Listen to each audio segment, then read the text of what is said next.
Welcome to the Autosportradio.com 2020 show. I'm your host, Don Kay. And once again, believe it or not, we're still at the Grant King Race Shops, 8155 Crawfordsville Road. And if you're looking for something for Christmas for somebody quickly, here's a fanny pack and a backpack.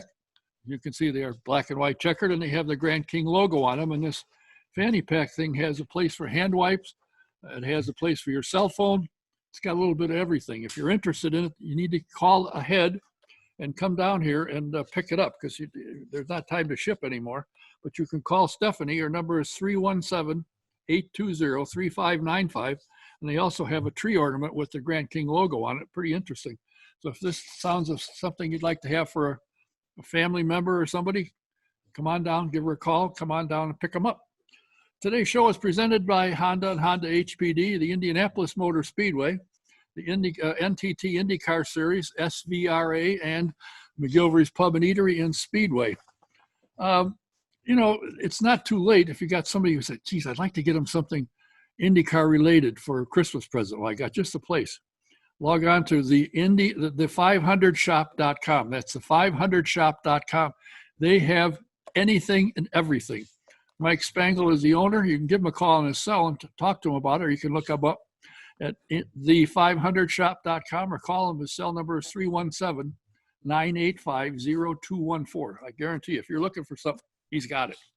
And if you want to find out more information on what Stephanie has for sale, you can go to the Grant King Shops Facebook page and check it out. Everybody loves to go to the dentist's office, so I'll give you a place to go where you're going to really enjoy it, actually. The Indy Dental Group, Indy 500 veteran Dr. Jack Miller and his wife, Dr. Liz Lewis, have a spectacular practice. You need dental work done, and you want to find out if you do, call and make an appointment. Number is 317-846-6125. And if you're, if you're lucky like me and have computer problems, we got the guy to take care of it. A+ affordable computer doctor. Steve Freeze is the man. Give him a call. Tell him what your problem is. If necessary, he'll make a house call. His number is 317-328-0766. And if you're looking for a vintage car that's race ready, we've got one for you. It's a 1978 Lightning Gray Coffee, chassis number LHL4. It's one of 8 cars that were built by Don Edmonds. And this particular car is the 1978 Rookie of the Year car driven by Larry Rice, and he also drove it again in 1979. Everything's ready to go. It's been run at SVRA events, and it's run at California Speedway.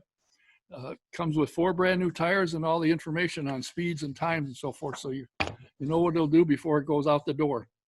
If you're interested in finding out why guys and gals love driving Indy cars, you need to go to the IndyRacingExperience.com. Find a date next year that'll work for you. Sign up, and in the promo box, put DK1. You get a 50% discount. Take a ride in a 2-seater Indy car. You'll love it. You can call the office, talk to Sean. The number is 317-243-7171. Is it time to upgrade your insurance on your home, your car, or commercial property? Do what the insurance commissioner says. Check every couple of years to make sure that you're not being taken to the laundry. That's what we have done, and most of us have found out that Mike Pardee at VP Insurance will give you the best coverage for the least amount of money. Give him a call. Tell him what you're looking for, and he'll tell you how he can help you. His number is 317-248-0070, and he's located at 5004 West 16th Street in Speedway. And if you have an idea, geez, I'd like to have a vintage car, you got one that needs to be restored, the Grant King Shops can help you. Give them a call. Tell them what you need, what you got, or what you're looking for. The number is 317-820-3595.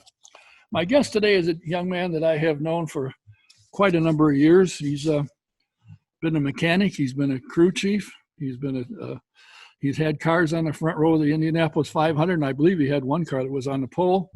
He's won races. He won 2 series championships with Todd Bodine in the NASCAR Truck Series.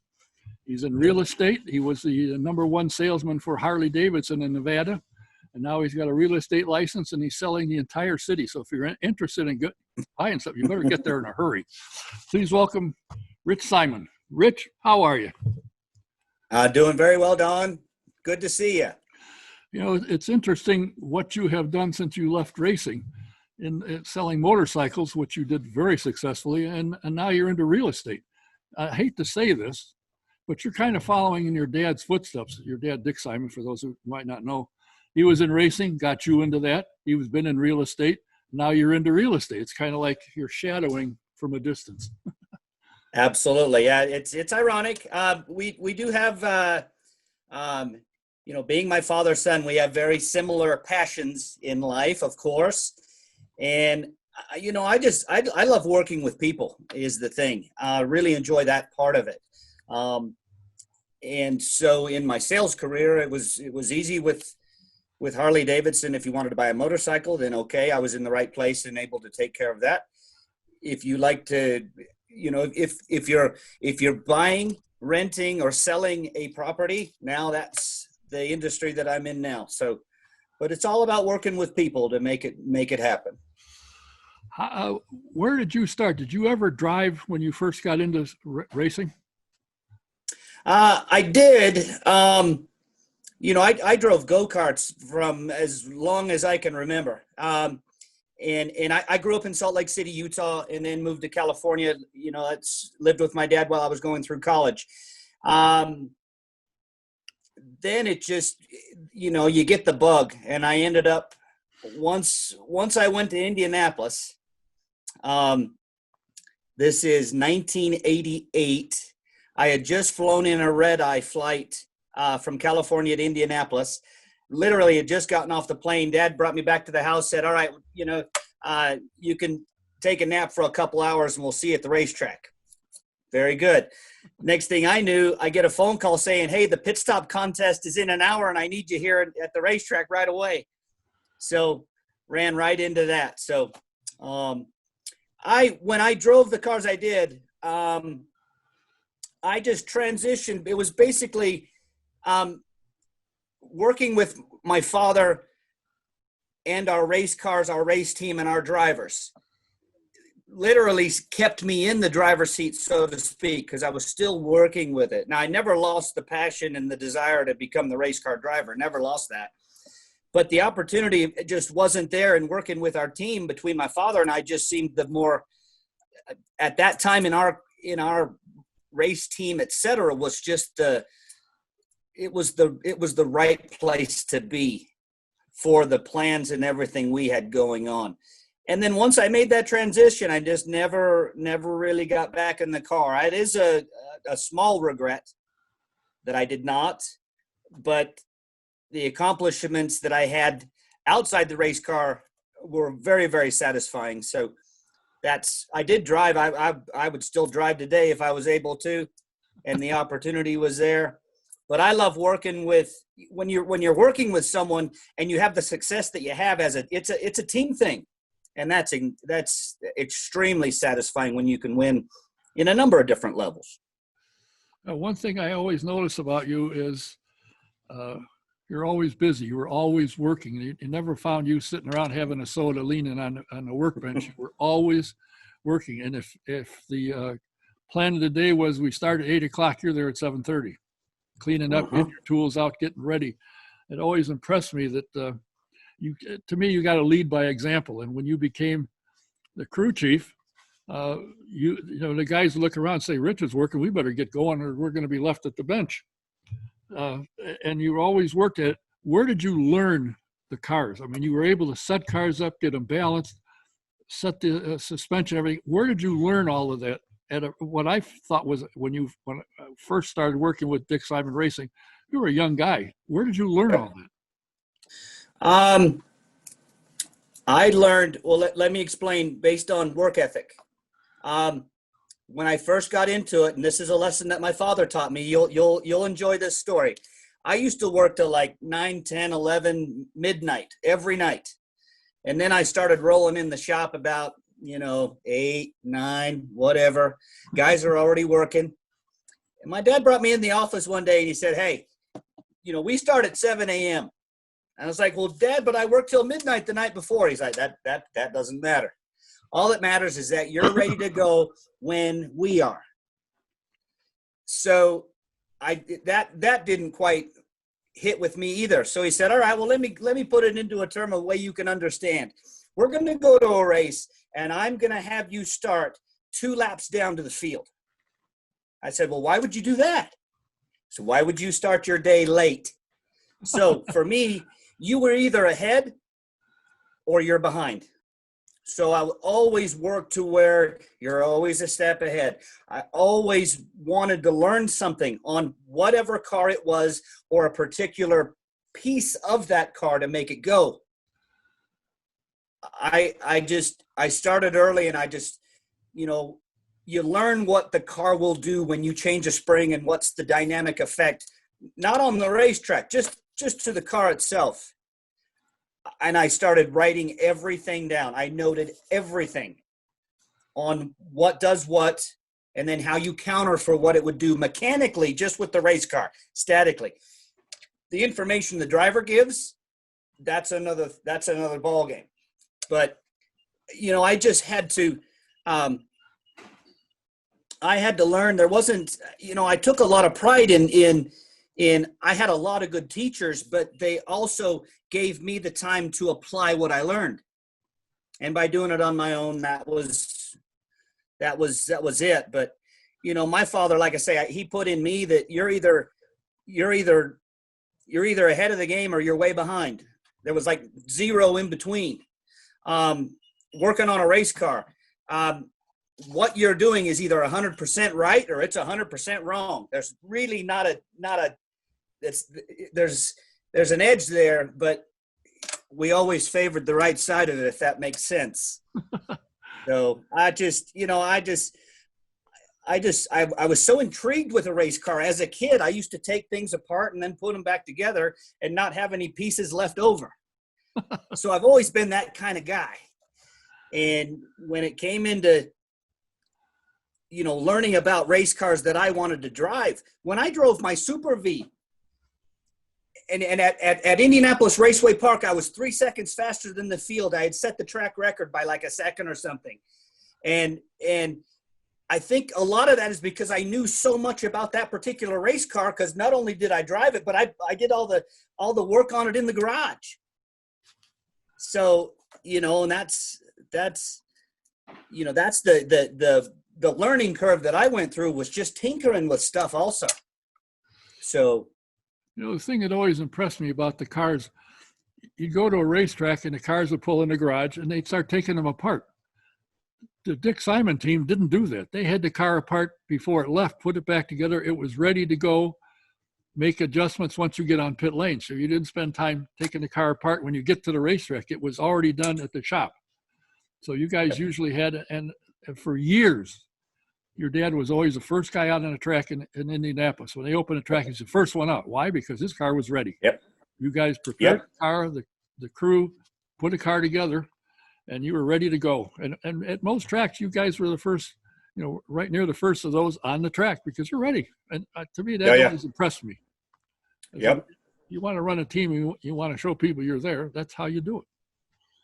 Oh, and I'll tell you, just as being a competitive guy, I don't know if you knew this, but in my radio to the driver and the crew, that's one thing. But I also had a scanner going on race control. So when race control would signal to the flagger to wave the green flag, I heard it first before the flag flew. So then I knew to tell my guy, all right, time to go, let's go. And then we were always, if there was, because you remember a few years there was like a competition within the team of whose car was going to be on, out first as well. Right. And then they did the lineup and the staggering, and then the ladies first would land. But I know Raul, I started rolling the car before it was green because I heard it. So, that's just another one of those, you just being ready. But yeah, that also, that type of thing for me, that's what really helped in my NASCAR career. Because the NASCAR format, you have to be working on the vehicle to make it faster from start to finish, period. You don't have time to rebuild anything. So mechanically, you have to go to the racetrack ready to race. Now, if you're fortunate enough to get a little practice, you're able to get your qualifying in, etc. But you don't work on that car or truck or that vehicle, period. It has to be ready to race when it leaves the shop. So that for me was something that was a good transition for me into NASCAR, because you had no time. If it wasn't done at the shop, it wasn't getting done, which means, again, you weren't ready to go. Well, something that impressed me when your dad sold part of his team at the time to Andy Evans, and Andy had sponsored, I can't remember if it was a NASCAR car or a truck. I think it was a car. And I think, as a matter of fact, I think Todd Bodine was the driver, if I'm not mistaken. And they missed 4 shows. And Andy said to Dick, can you go down and help him, because we're about to lose a sponsor? So he went down there, and the first thing he noticed was when they come out to go on a qualifying lap, they were at the bottom of the track. And your dad said, no. Go up to the top. Why? Because it's farther around. You get the car going faster when you get the start-finish line. Now you watch them. They all do that now, but they didn't do it at the time. Right. Stuff, little things like that, you think, what difference is it? It made a lot of difference, because Todd Bodine started qualifying in the top 8 or 9 right off the bat. So yeah, it was actually Todd's brother Brett. Brett? It was Brett Bodine. Okay. And it's just amazing how, like, that is as well. Suddenly I land up where I'm working with Todd Bodine, and at Michigan, I forget even why we did this, but we put Jeffrey Bodine in one of our cars just for a little demo. I remember he ran a few laps with us at Michigan in one of my dad's cars. I can't remember who else did it, but another NASCAR guy did it for another team while we were in Michigan. My father ends up working with Brett and that deal with Andy. And then I end up working with Todd Bodine, which was, he was just phenomenal. The guy taught me so many things about the NASCAR world, on why it is the way it is, not, and why it's been. And you either get it or you don't. And being an IndyCar guy, coming to NASCAR, boy, I don't know how much time you have, but that was an incredible transition and a tough one, because you're not really accepted as an IndyCar guy in the NASCAR world unless you really show your. I had thick skin, so But yeah, it's amazing. And my father and I, we've always been that way. And we may not talk for a little while, and then when we do, we'll pick up right where we left off, just because we have that relationship, we have that communication level. And it's ironic. Yes, we've done a number of similar things in similar areas, and pretty amazing stuff.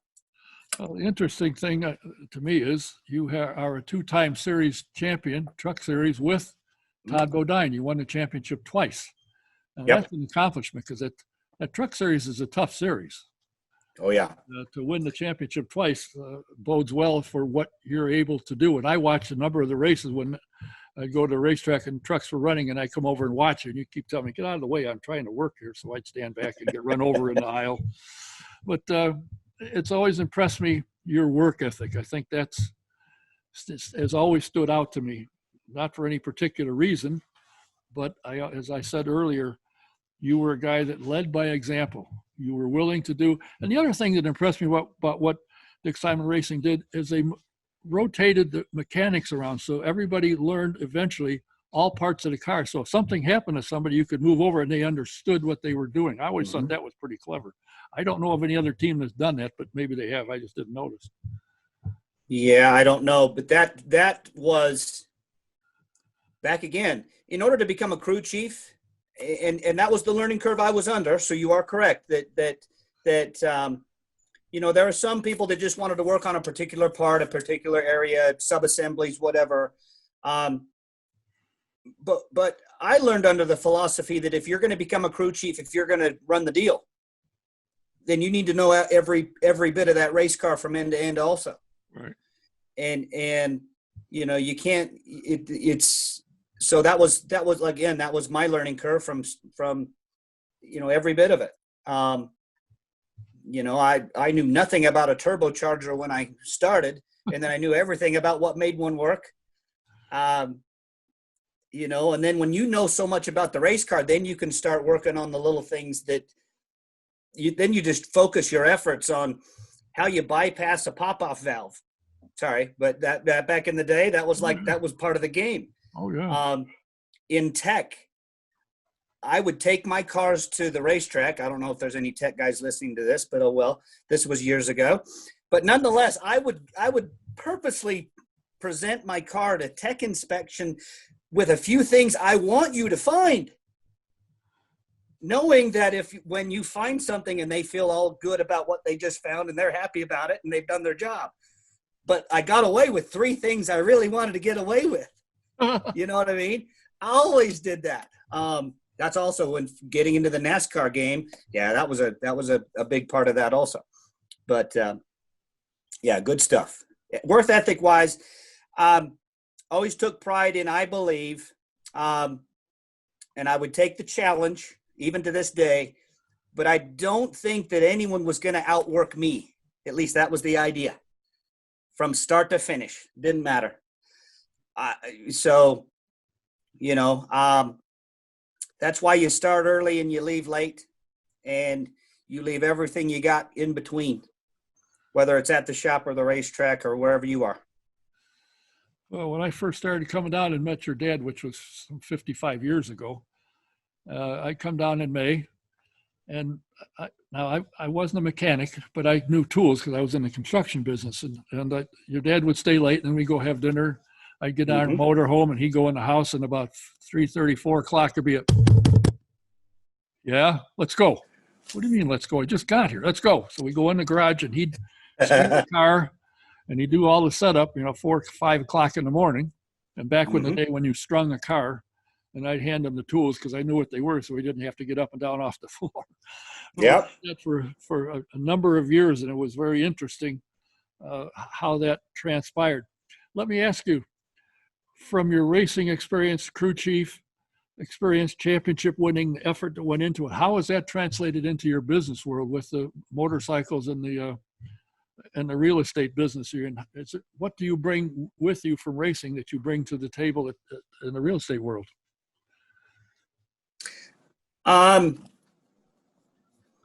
Number one, the desire to just be number one. In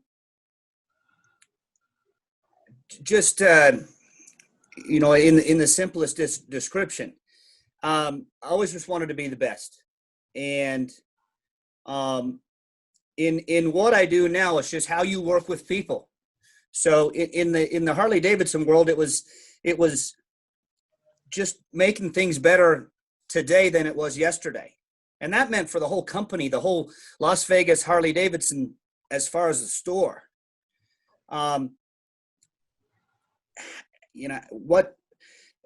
Transitioning my racing mind into the sales and the management of that company was recognizing a problem and having a fix that was easy to accomplish. I've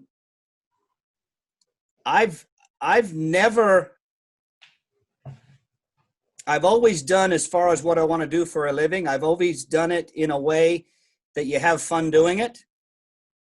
And I could say there's a few days that get in the way of this statement, but I can say that I've never worked a day in my life when it was something that you enjoyed doing as much as I did.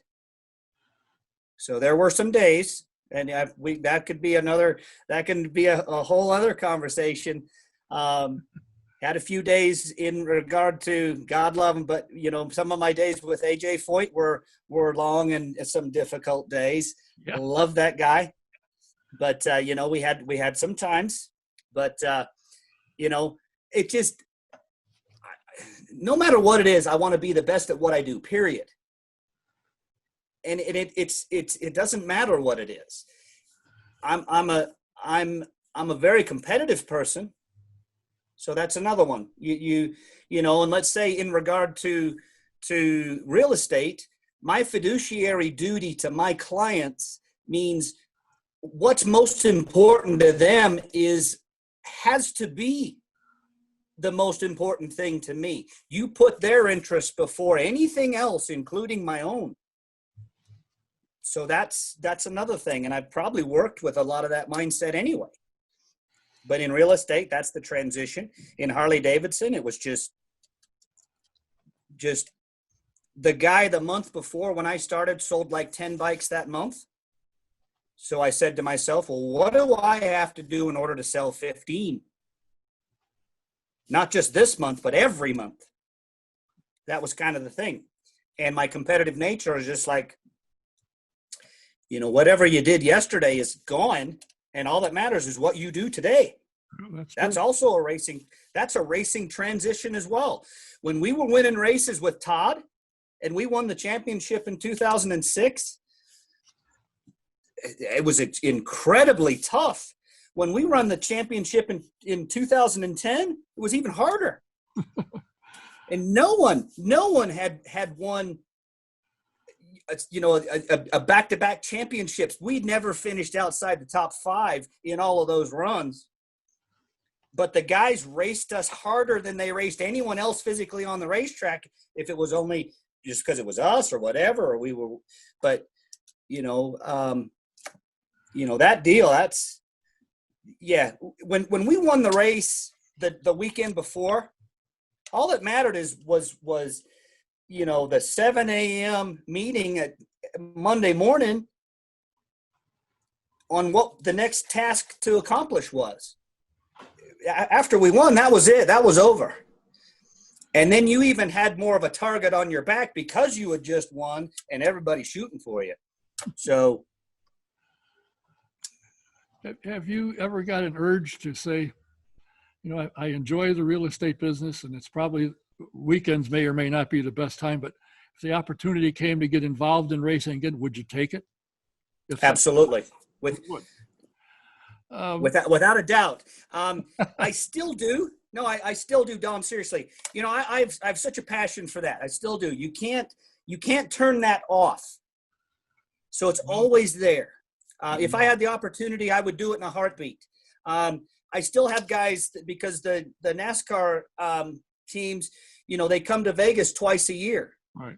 So I always get somebody that tries to pull me back into the ring, and I absolute. I've enjoyed being a race fan on occasion, but yeah, once you have the bug and you enjoy that, and like I say, Don, when I do that, or if I had the opportunity to do it again, it's because, it's for the love of the sport. And then when you love doing what you do as much as I do, it's not a job. It's not work. Right. So I would jump at that opportunity in a heartbeat. Well, I'll keep that in mind. You never know. That's right. I know a few people. You never can tell what might happen. I would love to, Don. I haven't changed an IndyCar tire in I don't know how long. And I see that, like, back in the day, I used to do it in about 5 seconds. I'd like to see what I could do in it now. I'm 52 years young, and I would give it a go, I'm telling you. So, again, that's still, I love that. I'm still a pit crew guy at heart as well. So I would love the opportunity to do that. I absolutely enjoyed when as far as spotting, number one, the relationship you build with the driver from a spotting standpoint, that's second to none, maybe to the crew chief and who's working with the cars and so on. But what you see, and if you're the race car driver, the eyes and ears of what someone else is trying to communicate to you, love that part. So if you have a second, I've got a spotting story where I started spotting for the first time. If you have a second, yeah. I'll tell you a story. Okay, so we are in Mansfield, Ohio. We're running this little short track in Ohio. And I'm a tire changer on the pit crew. So Todd's spotter, we were on a standalone weekend. So he didn't have his normal spotter at that weekend because they were at another venue. So anyway, we were at the point of the race and it started raining. So we had a little rain delay. And the guy that was spotting for us was struggling big time. He was afraid to say anything. He just got spooked, which can happen. So you're so afraid of saying the wrong thing, you don't say anything at all, which is actually worse. Yeah. So that completely defies that. So anyway, it's Mike Hillman Jr., Todd Bodine, and myself just having a kicking the stones kind of conversation in the garage, waiting for the track to dry. The conversation came up of what are we gonna what are we going to do to help the spotter? What are we going to do to fix that? They suddenly both look at each other, and then they both pointed at me, and they're like, you do it. So I was like, okay. So here I am from tire changer, pit crew guy, to then headed upstairs. And I was like, hey, I'm sorry, I'm here to relieve you. And I'm up there in my fire suit and everything, just coming off a pit road. And then I spotted for him the rest of the night. So, and then that's kind of how that got kicked off as far as, spotting, but enjoyed that. Yeah, big time. But that's really my first spotting experience was literally off pit road. Being in the real estate business in Las Vegas, and I assume the casinos are slow at this time, and the hotels and so forth, but are people still coming to town buying or moving around or whatever they're doing? Is the real estate business good? The real estate business is crazy. It's very good. Just kind of explain. Where I live, just to give you an idea, just off the strip, it's I'm from a house getting on paper as far as a listing, the average days on the market is 8 days to being on paper. 8. That's an average. I've seen 4, 5, maybe 10 days maximum. So if there's a family wanting to sell their home, there's no better time. It's absolutely seller's market. However, working with my lenders, the interest